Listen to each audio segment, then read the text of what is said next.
Hey, welcome to my studio. I'm Sarah Bush from the Pink Teacup, and this week I thought we'd talk about sewing and patching because it's monsoon season here in Taos, and whenever it rains or snows, it just puts me in the mood to sew. And I really like to patch my clothes, and I do get behind on it, but I really enjoy having them patched. And whenever I wear one of my favorite patched pairs of jeans out in public, I always get these compliments from people on two ends of the age spectrum. So I have people in their 70s and in their 20s saying, "Hey, I love your jeans." And one of the reasons that the folks in their 70s do it, I know, is because they're reminiscing about when they were teenagers in the 60s and had their patched pants.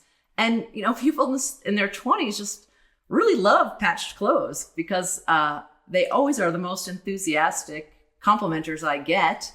And yet, a lot of them sort of, I think it's a bit of a mystery on how they might do it themselves. And it's, there's really not much to it. And it's really gratifying. And it's got this like weird sense of kind of personal agency to be able to patch your clothes, which really anyone can do. And so I just thought I'd talk about that and the stuff I think about when I'm patching my clothes and why I do it. And do I know why I do it really, except that I can?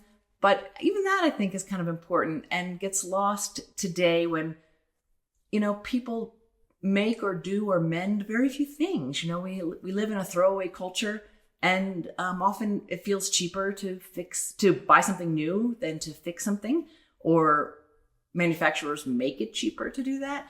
But with your clothes, you have, I feel like a lot more potential to just make small changes and additions, and why not do it? Because in this age of fast fashion, letting things last, I think it matters. When you sew, you always have leftover scraps from previous projects that you can use to patch your clothing. But I also like to create scraps for patches by cutting up worn out clothes or linens, like this old piece of denim, or this scrap from a tattered quilt.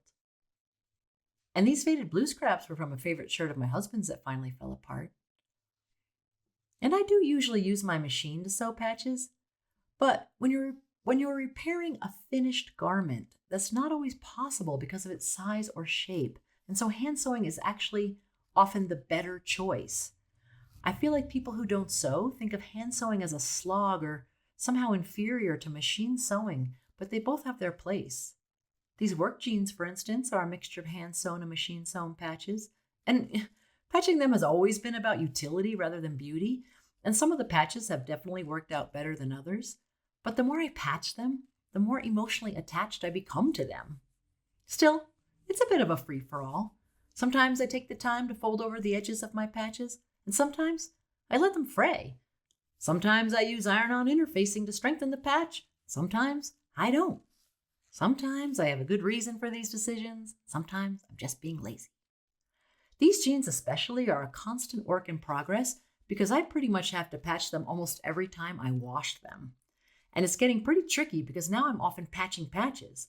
And yet I'm curious, how far can I go before I just can't patch anymore?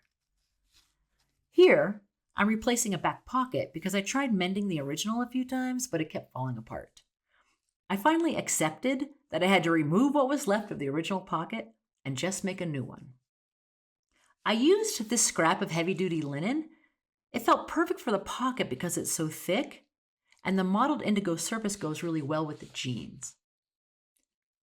Generally, my patching rule of thumb is to try to choose a fabric that is close to the same weight as the garment I'm patching, and to try to choose a color or pattern that's a similar value as to what I'm patching. For instance, I scored this little scrap of cotton wool, and I knew it was perfect to patch the torn arm side of one of my favorite shirts. It was a little awkward to sew by machine, and hand sewing would have definitely worked just as well, especially because the fabric is so lightweight, but it all worked out just fine. When I'm patching my clothes, I feel connected to the whole human history of fabric and clothing repair. I also like that it slows me down and puts me into what feels like a rhythm from another time. Whenever I get to the point where I'm patching my patches, it makes me think of baro, an old peasant mending tradition that was born out of poverty in northern Japan around 1600.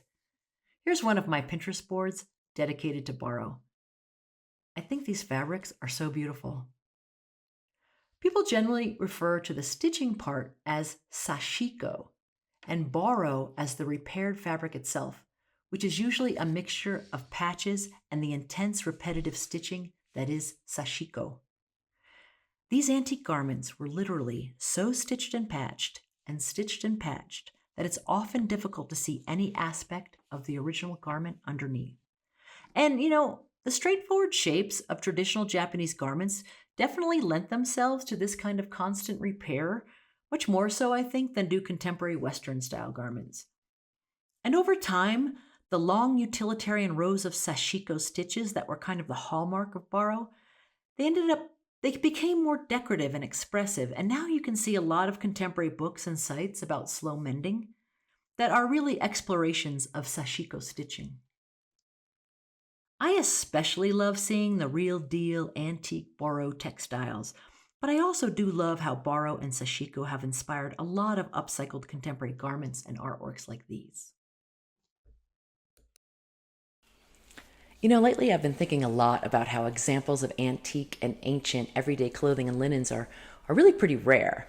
And it's not just because textiles disintegrate faster in the elements than other artifacts or get eaten by insects, but also because for most of human history, fabric was a really precious commodity. And rather than waste it or save it, it would get cut up and used and reused and cut up and reused again until basically there was nothing left of the original to save. I mean, so different from what we do today. So what do you think? Are you ready to patch your favorite pair of jeans? Or maybe you already do. I'd love to hear. And if you've never sewn but would like to, just start simply with a needle and thread. And don't worry if your stitches are wonky or crooked, because mine often are. And if you have a machine but you forget how to thread it, I do have a link below this video to another super clear video on how to do exactly that. In the meantime, thanks for watching and have a great week.